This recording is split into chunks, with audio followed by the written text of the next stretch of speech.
what happens is I've always sort of feel that when I get an idea, I'm not really sure where it comes from sometimes. It can be from the books that I'm reading, the films a poem that I've read, another exhibition, other art, television, nature, documentaries. So I kind of say that artists are transmitters.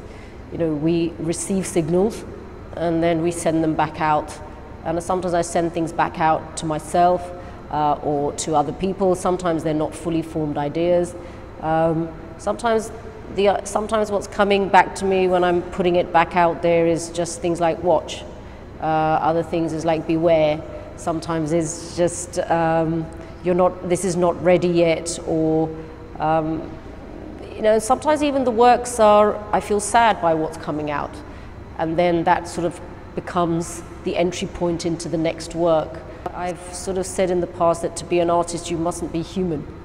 You have to be like the snake, and the snake hears with its tongue. And so to be an artist, you've got to like see, you've got to see with your ears, and you've got to like taste things with your nose, and you've got to hear with your mouth, and you have to change all your senses so that the work becomes like a fully participatory experience. So in some of the things you feel like, you know, there may be analogies to tea, so that you feel heat, and then there's teeth on the cups, so you feel like ceramic on your teeth. It's awkward. So how do you create those sensations with an image, with an object that's still? You have to then sort of move slightly laterally. You have to work laterally, I think. The warrior with cloak and shield. She's probably one of the earliest castings that I did. I think what I wanted, I started out just because I wanted to cast my friend, because she has this beautiful face, and her face is sort of ageless, timeless, almost kind of quite angelic, and I always thought I'd cast her face, and then ended up casting the whole of her. It stayed like that for a while, and I'd started making these kind of avatar, amorphous, hybridized women sculptures that were powerful and shamanistic in some way.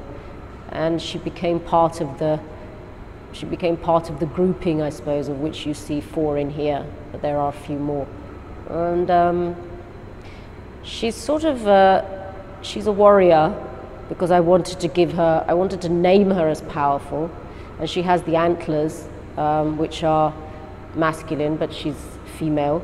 So then she can take on whatever she likes, she can carry. It's almost that you then decide what it is that you want and you summon it. So she summoned her antlers, and she carries with her a banana leaf, which is her shield, and a shirt, you know, an old shirt, which is her cloak.